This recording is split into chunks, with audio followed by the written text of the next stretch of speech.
So I'm going through the final edit for Spacer's Erebus Effect. And when you get to chapter 12, there is a sort of flashback scene.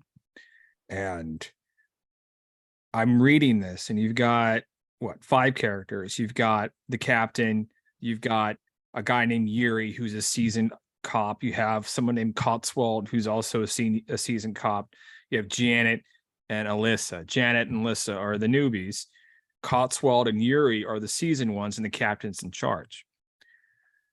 And as I'm reading this, I'm noticing that if you take Cotswold and give all of her actions, all of her dialogue, everything to Yuri, nothing really changes, and Yuri just kind of becomes more of an in-depth character because, spoiler alert, we're going to kill Yuri. And again, I don't know if did we kill Yuri or did Yuri just get shot? He gets shot. He gets shot accidentally, because there's a big difference between accidentally shooting somebody and accidentally killing somebody. You're right. You're right. You're right. We shoot Yuri. Yeah. But Yuri serves a purpose, and Yuri, for me, serves the purpose of showing Janet's recklessness, her violence, her quick trigger finger. And quick trigger fingers in the military are good. Quick trigger fingers when you're a cop are bad. But then again, we're not really writing this from the perspective of aren't violent cops cool? It's more like, here's a cautionary tale, you know. So what are your thoughts about taking Cotswold out and then just copy pasting Yuri's name in there? And there's a couple of times where I did it with Janet, and it served the same function. Because does Cotswold do anything that I'm not realizing? I don't think so. You got a good point there. It's my tendency to overcomplicate things that don't need to be overcomplicated, because I'm used to things being complex, because they're all so complex in my mind. Yeah. But you bring again, I don't want to say this in such a way as to make it seem like you're a simpleton, which you're not. You're definitely not. But you bring with the flavor you bring to this, that you're able to look at it and say, well, we don't need this character. 4 is better than 5, you know. Yeah. And why use big word when small word work best, or whatever. Yeah. Is, you know. I'm the Jack O'Neill to your Thor from the Asgards. I get it. Yeah. Yeah, basically. We've discussed this. I'm Daniel Jackson, you're Jack O'Neill. Exactly. Just keep it simple. And that's, I mean, I learned that myself on my first novel, Veterans of the Belron War, when I took 9 characters and summarized them or condensed them into one person. And then that one person was actually a fully fleshed out, rounded character, because you had all these people that like pop in at the bar, fire a couple guns, and then disappear from the story, never to be seen again. And I'm like, oh, well, you could just like give their actions to the Jennifer McIntyre character who runs throughout the series. And then all of a sudden, this character who is important but not as important becomes one of the most vital, important characters. So and that was also the person who taught me this lesson the most was actually Leonard Nimoy. When I was listening to the audio commentary for Star Trek III: The Search for Spock, where he's talking about needless characters, useless characters that don't really serve a function to move the story. Yuri in Spacer's The Erebus Effect, Chapter 12 flashback, serves a function to move the story. He's an example of Janet being sloppy. And in Star Trek III: The Search for Spock, Leonard Nimoy was talking about this in regards to the character of Uhura, where she's mostly in the transporter at Space Dock, but she like holds one of the lieutenants hostage so the others can go through and like steal the Excelsior or the Enterprise or something. And so in the audio commentary, he's saying, listen, she serves the greatest function here, so it doesn't make sense to have her anywhere else, except for like at the end when they go to Vulcan. Why am I not surprised that one of your most important lessons came from Star Trek? Almost all of them did. Star Trek, Stargate. Like, there was a certain, you may not be aware of this because I think you came on even after most of this was taken out. But there was a point, there was a long time in the Spacer Saga universe where the Spacer Saga was more similar to something like Babylon 5, funnily enough, where there was like multiple, there's like dozens, if not hundreds of star systems that are populated. There's all sorts of aliens, like dozens of alien species and cultures, and there's faster than light travel and like ancient lore that stretches back billions of years. And, basically, Babylon 5 without me having ever seen Babylon 5. But that doesn't exist now. Now it's basically all set in our solar system, and it relies on real physics. There's no faster than light travel to speak of. That sort of thing. And maybe cynical isn't the right word. It's just sort of that I've tamped down on a lot of the more fantastical elements because there's sort of a continuum in science fiction, fantasy, and space opera where you have stuff like The Expanse on a certain spot. You have stuff like Star Trek in another spot. You have stuff like Star Wars in a whole other spot. Star Wars is basically just space fantasy. It hardly even counts as sci-fi because you've got wizards running around with laser swords and they're using magic. Sure, there's sci-fi elements to it, but it's more space fantasy. Whereas something like a lot of classic Heinlein or there's actually some very important classic works I've heard of that I need to read someday that are foundational on the idea of hard sci-fi, where it's like, oh, we're going to tell this intricate like space opera story, but we're going to do it with like actual calculated trajectories and like using the rocket equation and stuff like that. I was looking at Twitter just this morning, and there's a post on there, someone talking about there's an RPG, like a role-playing game, a tabletop role-playing game, I want to say, that came out in the 70s called Traveler, which is like it's basically like D&D but for hard sci-fi nerds. It's like you design your own ship, and then you chart courses through space, and you like interact with other people's ships and stuff like that. And like in the guidebook that someone had scanned and put pictures up in their Twitter post, there's like information about the rocket equation, and the Ricistochrome like trajectory, and like to like flip and burn stuff, and like all these equations, and it's like, and the person posting it's like, how did this not totally freak out incoming wide-eyed sci-fi nerds? And a lot of people responded to it, and it was like probably one of the most characteristic responses was, please, I learned these equations in third grade reading Heinlein. So it's like some people just take it way too seriously. I'm not that far gone, thank God, because the math still scares me. But I'm kind of beholden to that, because really the thing that it boils down to, and here's a little bit of pulling back the curtain to reveal the wizard, so to speak. Sometime last year, I want to say, maybe around the time that I started working at NASA, as I was looking to start working at NASA, I was browsing the interwebs, as you do, and I stumbled across a blog that some guy started basically as a critique of science and like science fiction. And he uses this blog to sort of post about how you can make science fiction more realistic and stuff like that. And at one point, one of his posts really spoke to me. And the thing that it said was essentially that, as science fiction writers, because I think he's basically doing what we do, is self-publishing sci-fi and doing sort of small time stuff to try and just put his stuff out there. But he said something in one of his blog posts about how we as sci-fi writers have a duty to depict a future that is possible so that we can actually inspire people to want to go and get that future. And to a certain extent, I don't agree with that, because I mean, there's certainly a place for things like some like Star Wars and even Star Trek that have things that probably will never come to pass. But at the same time, as someone who got into science writing and got into working at NASA because I wanted to communicate about real space science and sort of inspire people to want to be interested in real space science, that really spoke to me. Because it's sort of like that, the old thing, there's two wolves inside of everyone. The one wolf inside of me is, oh, I'm gonna go make space fantasy with like wormholes and alien cultures that can read minds and move things with magic. And the other wolf is, no, I'm going to stay beholden to real world physics and have just humans for the most part, so that people can look at this fiction and say, oh, I want to build that.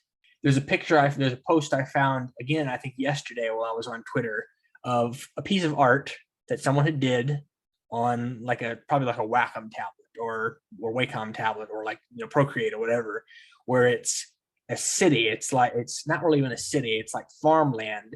It looks like regular old farmland in the rain. But when you look at it closer, you realize, oh, there's lines in the sky. And then you realize from reading the caption, those aren't lines, that's the ceiling, because it's farmland inside of a lava tube on the moon.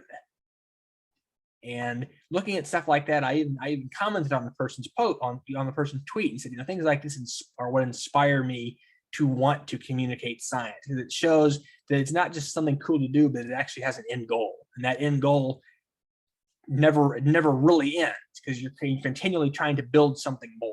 You're trying to build higher.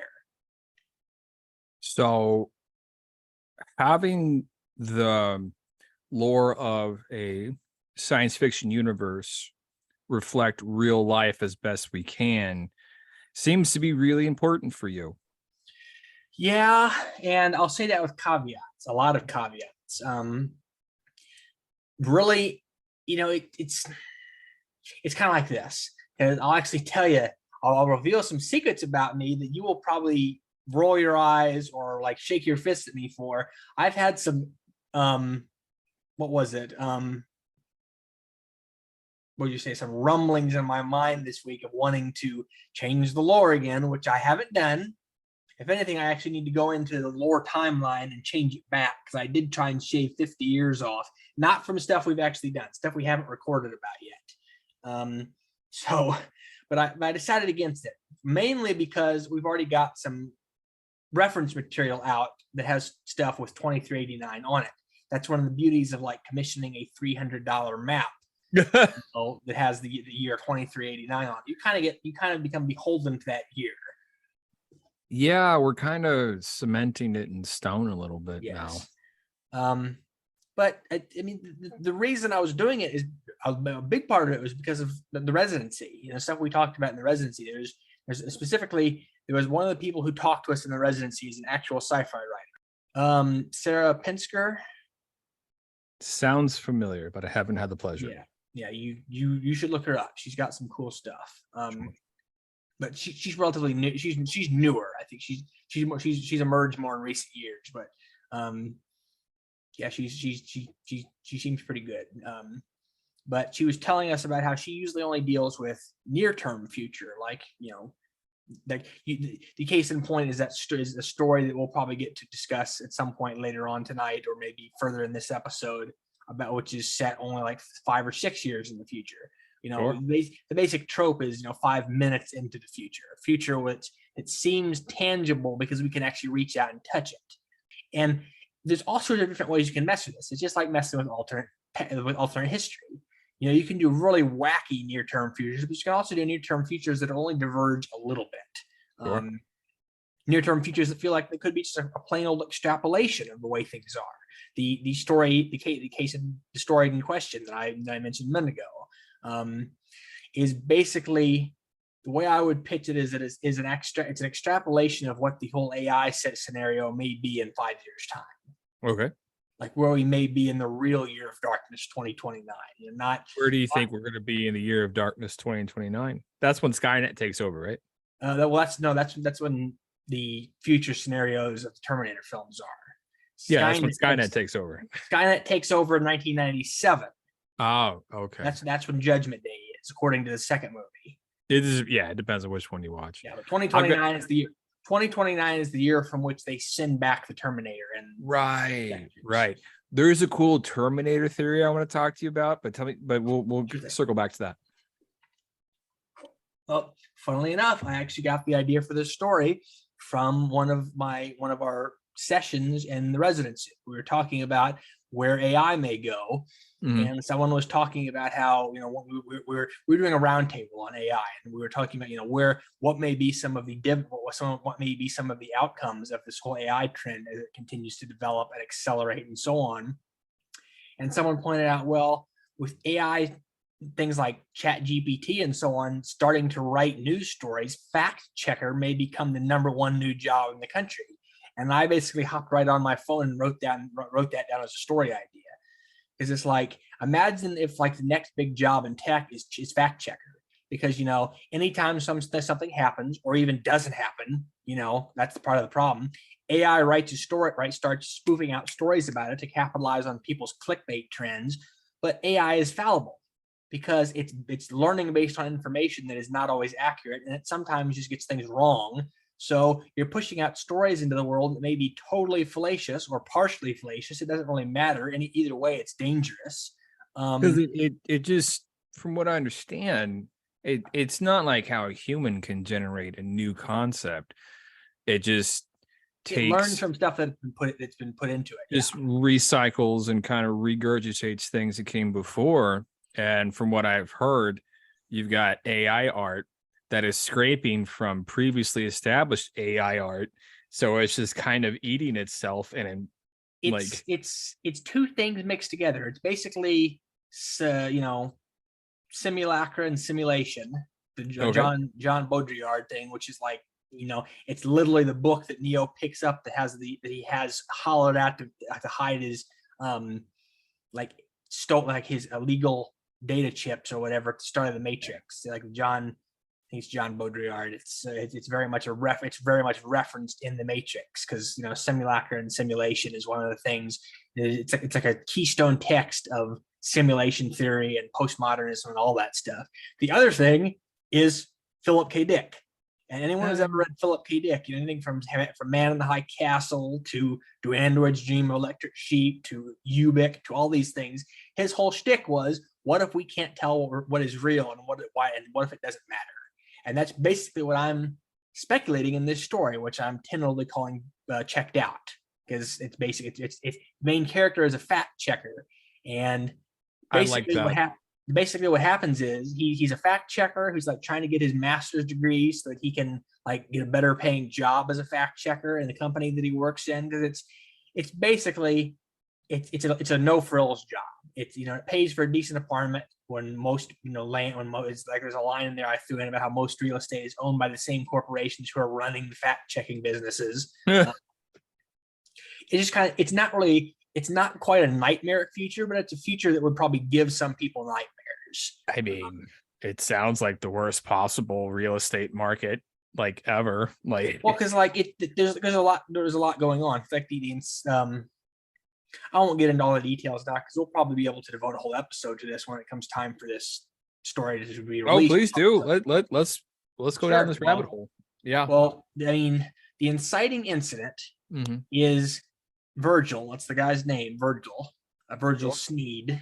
He sees a story he sees a story on the late night news as he's riding the metro back from his job, about how a medical trial into like post-COVID treatments has gone awry and resulted in like 20 deaths or something like that, 22 deaths, because they were given the wrong medicine.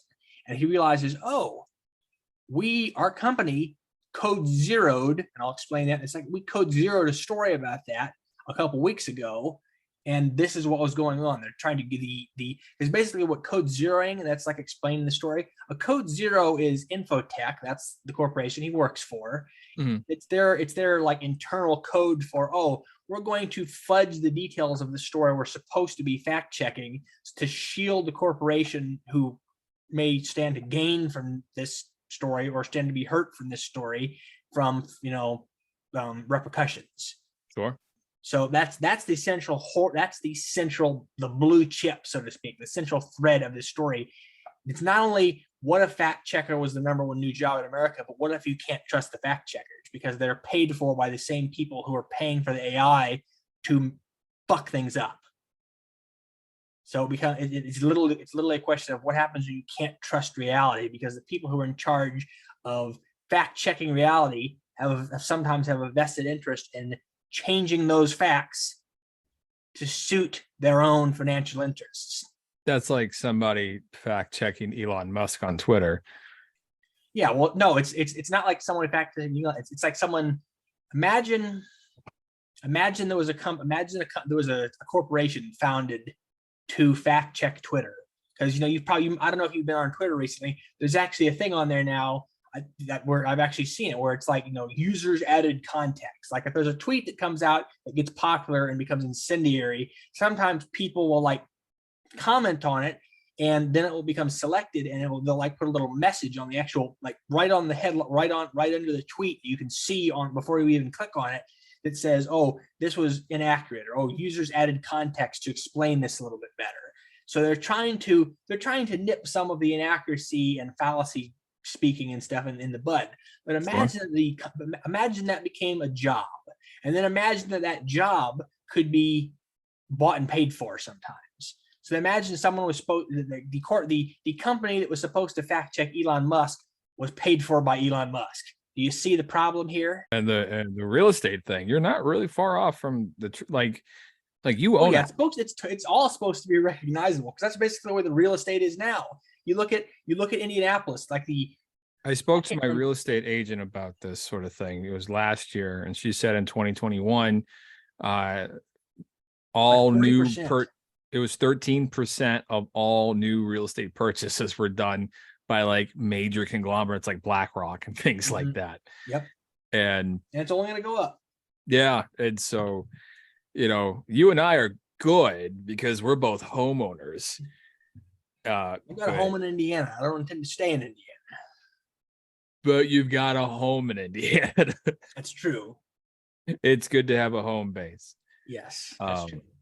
This is one of those stories that it's going to go out to our loyal fans as a short story, but I actually envision sort of like with God damn, what was that other story? There was another story I wrote recently.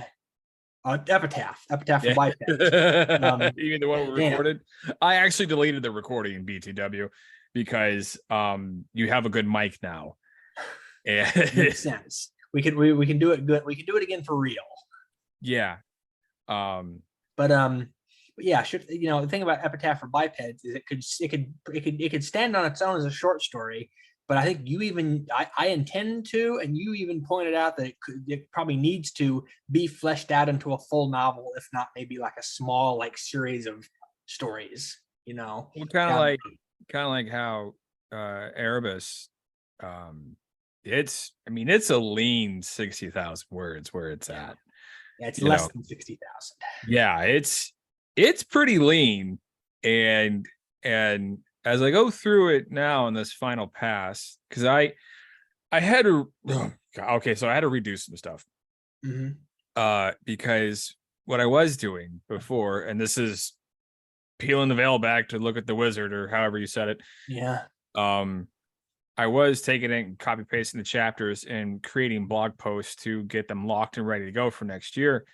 And then I realized, no, you're trying to edit these while you're doing it. And I'm like, well, that doesn't make any sense because you're trying to do two things at once and out of order.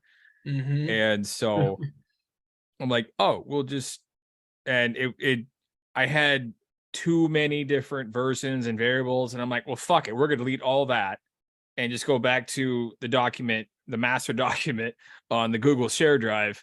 And I'm just going to start over and work my way down. Yeah. And as I go through it, man, it's lean. There's not, I'm having trouble finding things to cut. That's a good thing. That means that's a great thing. That says something, because you know me, I love cutting things. I love it. It's as your editor, it's one of my favorite fucking things to do. The other project that I was working on this week before I dove into checked out is the Journeyman, which I think we talked about maybe on the last two podcasts we recorded, actually. So is that the Adrayans? That's the one with the like eldritch beings that are like living on Earth, sort of like the Gould or whatever you want to call them, the ancients. And I went into my file folder on Google Drive that I had my Journeyman like Word documents for the different chapters posted into, and I compiled them all into a new Word doc, a new Google Doc with all of those chapters in one. I could make a manuscript, and found out that I had like 60 or 65 pages and like 25,000 words written or something. Well, that's enough to keep us busy. Yeah, well, and that's not even close to done. Like I could probably write another, 25 chapters or something. Yeah. So this might be a longer book because it's got a lot going on. But That's again, good. that's down the road. Yeah. The thing, going back to the original point, the thing I was getting at with checked out, or whatever it ends up being named, is that Checked out's pretty good. Yeah, I like that. I might rename it if we make it something longer, which is what I'm getting at, is that might be something to turn into a longer book down the road, because I was sort of fantasizing, maybe not fantasizing, like, sort of like fantasy, like writing is like, as I was driving the other day, driving home from work, and I was thinking, ooh, this would be a really good way to bring in some characters that I've created that I've never known what to do with. Because, we've talked about this. You love doing that yourself. You've already inserted 2 of your most classic characters into Erebus, and I'm not complaining by any means, but it's like, if you've got a character that's not being used, why not use them? I had an idea about that, actually. So, speaking of which, yeah, what are your thoughts on? Okay, so I'm not sure if you've read Veterans of the Belron War. It's okay if you haven't. I think I listened to it, but it's probably been a hot minute. It's probably been several years, and that's because that's an old book. There is a shadowy group of intergalactic terrorists, right? That I think I just called the cartels or something. Or no, it was, and they were the remnants of a insurgent group that lost an occupation war on a planet called Belron. It's basically if Al Qaeda lost the war in Iraq and then went international and just started blowing everything up. And the thing was, they were cannibals. And they had this religion based around cannibalism. It's called the way of eating. And they had this prayer, and it went, the way of eating is the truth. The peace of the eating is redemption. And it was like you had to eat other people to grow closer to God. And the people that were eaten in their religion were bathed in the light of God's love as they were consumed with the joy of the consumption. And it's all very like dark and fucking twisty and stuff. What are your thoughts on sort of adding that flavor to some of the Draconis? We can save that idea for something else if you're not wanting the Draconis to go full on religious cannibalism, because I'm kind of like in love with the idea of that. I know we could put the cannibals. I haven't told you about the Antarian Brotherhood. Okay, go on. This is literally a death cult that sprung up as part of the reaction to the Wayfarer Project. Okay. And there's like literally a story that I even, funnily enough, before we even started working together, like last year or maybe even the year before that, sometime during the pandemic, I started writing a story with Mara Halleck, who's like the main character of Shadowplay Book 3, the one that goes looking for Janet and Alyssa. Like before she was a tracer, she was like a mercenary, and she did kind of some odd jobs. And one of the odd jobs she did was for a company called Purimar. And Purimar is basically, they're kind of a water company. They're kind of like, how, there's like major cities have power and water and stuff like that, corporate utilities. Well, Purimar is basically a private water utility, and they are in charge of getting water to places in the solar system that don't have their own source of water. And the downside to that is that even though they started out basically as just sort of a shipping company by the 2300s or whatever, they have become a conglomerate and a monopoly. And that means that they have like corporate enforcers that go to break people's legs if they don't pay their water bills. And Moira basically did that for a couple of years before she got sick of it and wanted to do other things. And one of the jobs that they sent her on, they sent her to this like like mining, like gas mining platform over Uranus, which is basically like Cloud City in Star Wars. And it turns out that this place has been taken over by a revivalist cell of the Antarian Brotherhood that like sacrifices and eats people. Yep. I think we found our spot to put the way of eating religion. And this is exactly where this is exactly where it is, because it's like this one badass woman against like dozens, if not like 100 or whatever, like cannibal cultists who like have weapons and stuff, and it's basically just her and her warhammers. Yeah, it's like that line from Watchmen. You know, you don't seem to understand. I'm not locked in here with you. You're locked in here with me. Yeah. That's a great place to kind of incorporate the way of eating. And again, I'm not trying to take over your thing. Oh, I get it. You're trying to play with the toys. You know, sometimes playing with the toys and means giving your own idea for how to play with the toys. Well, here's my view on it. It's more like you have this big, well thought out toy box, and I've got like a couple of toy boxes of my own, and I'm like, oh, I can bring my toys and kind of put them in his toy box, so we could have a whole big toy chest together.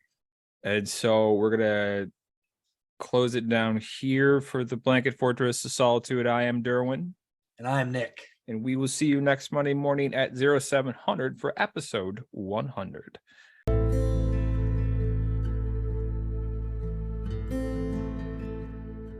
As she navigates a pandemic, late-stage capitalism, while pretending everything is totally fine, Sloane lives alone with her dog, Moose. Struggling with this juggling act, Sloane breaks down one night and wishes magic were real. The next thing she knows, she's having a conversation with her dog and levitating a spoon in her kitchen. Subscribe now to Versatile Ambitions on Substack and read the first chapter of Once a Millennium today.